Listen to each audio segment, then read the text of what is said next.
Angibingelele. Namhlanje ngifisa sikhulume ngodaba olubalulekile oluthinta ukukhala. Ukuthi uma kunento ebuhlungu oyizwile enhlizweni yakho, ukuthi ukuze udlule kulonto yini ofuna ukuyenza. Abantu abaningi bafica bebambekile, bebambeke kuma-past wabo ngoba abuhlungu ngesimo sokuthi umuntu uthe mayezwa ubuhlungu wangabudlulisa ngokuthi akhale. Uma ufica ubuhlungu obuzwile enhlizweni sokuzwa ubuhlungu, umphefumulo uzwa ubuhlungu, then dedela lobu buhlungu-ke ukuthi ubudedele, ukuthi ubuvumele bukungena ubuzwe njengoba bunjalo babo, ubudlulise. Uma bufika esigabeni sokuthi ukhala ngoba wenzani, uzinika ithuba lokuthi manje ukwazi ukudlula into uqale kabusha, ukwazi ukucabanga into entsha ongayenza ukuya phambili, ngoba ngeke ukwazi ukuba nento entsha usaphethe ubuhlungu obudlule.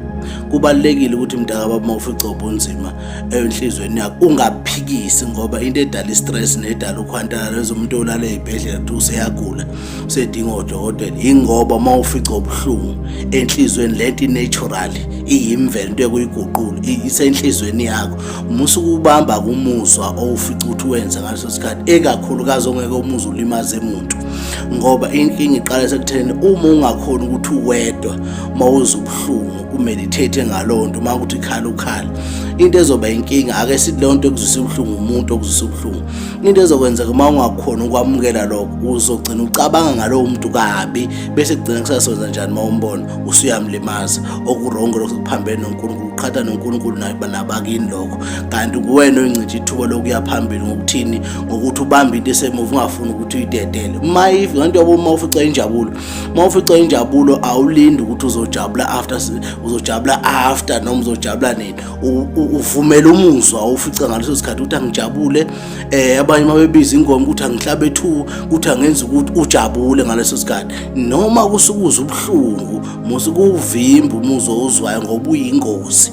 Ingakho bese bethi abantu-ke amadoda amaningi awakhala kodwa akhala ngesibhamu, ingoba abawafundisa into wrong ukuthi umuzwa ozwayo ungawubamba udedele, yabona, ukuthi ubambe ungawudedeli, kanti ngalakathi ubamba ulimaza wena, ukhanda isilwane kuwena, into ezosuka yenzeka uzogcina ulimaza umuntu. Musa-ke mntakababa ukubamba ubuhlungu obufica izolo bese ukubamba enhlizweni yakho ungabudedeli, budedele ubuswe njengoba bunjalo, kuze uyinika ithuba lokuqala kabusha uye phambili nempilo, ngoba loo nto ngeke isakulimaza uma usudlule kuleso sigaba leso. Abantu abaningi babanjwe lokho ukuthi abakwazi ukukhala, kanti ukukhala kubalulekile kudaliwe, umphefumulo uzwa ubuhlungu. Then dedela-ke isystem yenza umsebenzi wayo, dedela uNkulunkulu wenza umsebenzi wakhe, dedela abakini benza umsebenzi wakhe, khala ukuze ukwazi ukuqala kabusha, ngoba emveni kwalokho uzocabanga into entsha efresh engeke ilimaze umuntu, uzokwazi ukucabanga nange-future yakho ukuya phambili. Umuntu kaNkulunkulu-ke ngicabanga ukuthi lapho ukhona-ke manje awuyibuke nawe ukuthi isiphi isimo osahleli kuyidenial wena, ukuze ungafuni ukusamukela ukuthi lento ibuhlungu, uzwisa ubuhlungu, awufuni ukucabanga ngayo ngoba usaba lo buhlungu uzobuzwa. Icabangeke lento uyibuyise, ubuzwe lobo buhlungu, makuthi khala ukhale wedlule kuso uzokwazi ukuqhubeka nempilo ephambili, ngoba loo nto iyayibopha impilo yakho. Uma ungakhalanga kunesimo esikulimazile, impilo yakho ngeke iye phambili, ngoba kunento esebuhlungu usayibambile, lento ekhanele kuthiwa yiqhubu. uNkulunkulu abe nani bantu baNkulunkulu nisayibuka. uNkulunkulu uyanithanda, ningayeki ukukhala uma nifica izimo ezibuhlungu. Into edala uNkulunkulu ngeke ivinjwe umuntu. uNkulunkulu uyanithanda. Amen.